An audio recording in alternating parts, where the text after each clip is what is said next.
I got a question from someone on YouTube who actually came over and joined us on Patreon and Discord. So, yay, welcome. Hi, I'm so glad you're here, and I'm answering your question. And they asked me a personal question that I actually am quite surprised I have not been asked prior to this point in time. Would you like to hear this question? Miss L, when you were a professional dominant, how did you handle the issue of your sub getting feelings for you? Did you ever get feelings for them, and how did you handle it? I'm seeing a mistress now and I like her. I can even see myself falling for her, but I keep telling myself I can't because she doesn't want it to go there. Your insight and advice is very much appreciated. Ooh, so I feel like really the point of the question is more, yes, is it possible?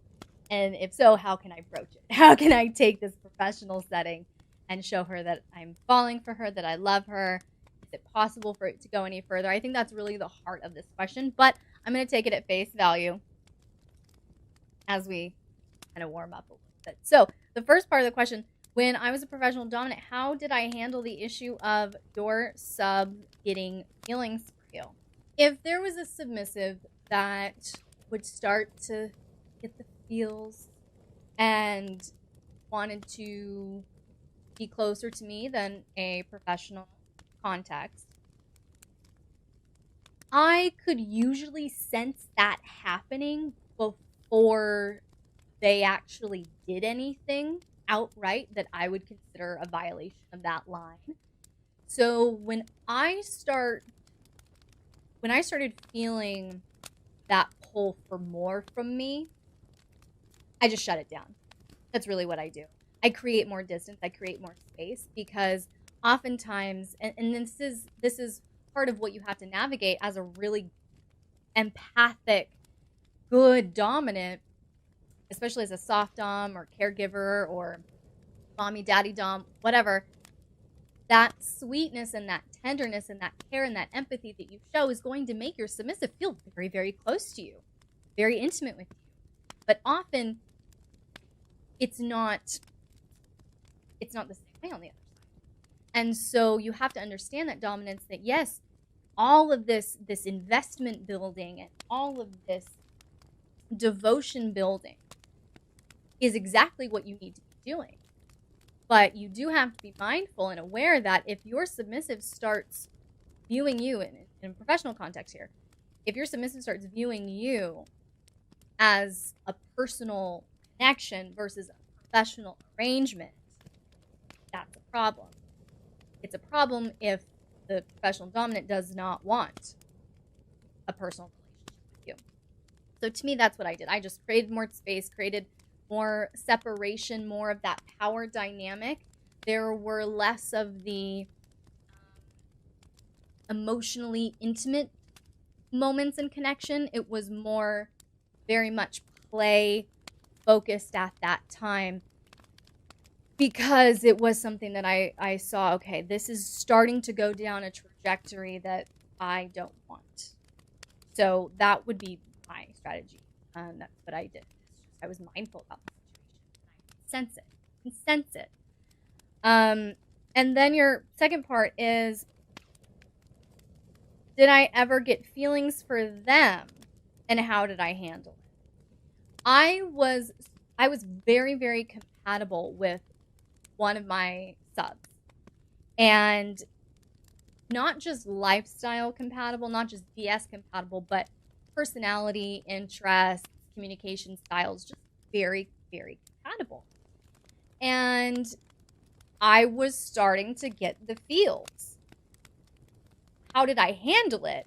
I handled it by remembering who I am and who this beta is. That's how I handled it. I handled it by going, as good as he is sweet talking and being a submissive and giving me this verbal worship and all these other things, even though the relationship in terms of the dynamic was going very well, he's a beta.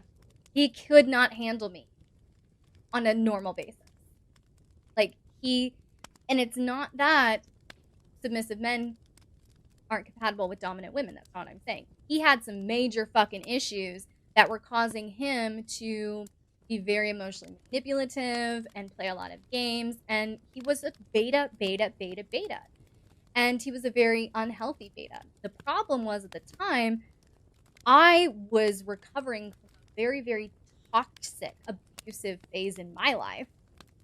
So my reference point of good and healthy relationship material was skewed as well. So what allowed those feels to happen was my own baggage and bullshit at the time. It was not because he was actually a good catch. It was my own bullshit and baggage. So how did I handle it? I kept the power exchange dynamic intact. I maintained the professional relationship, and I started digging into, why am I feeling so attached to this very, very clearly beta man? And once I started digging into that, it was getting to the root of why the feelings were there in the first place. So for your situation with your female dominant, and you, let me see here, you didn't say how long you've been with her. I'm seeing a mistress now, and I like her. I can even see myself falling for her, but I keep telling myself I can't fall for her because she doesn't want it to go there. And that's the thing. Why does she not want it to go there? Her answer may surprise you. Her answer may be different than what's in your head. But if she's said that line, she's created that line that this is a professional arrangement and it will stay a professional arrangement, then I think you do have to honor that. If you see that there is relationship potential here, you would really like to see if this can shift from a professional engagement to a personal relationship, then I would say be upfront and clear about your desires and your intentions. Do not try to emotionally manipulate in any way. Because if she is good dominant, she's aware, and she's mindful, she's going to sniff it out. So don't emotionally manipulate. If she has stated a very clear boundary, I do not get involved with clients, then maybe stop being her client and start wooing her.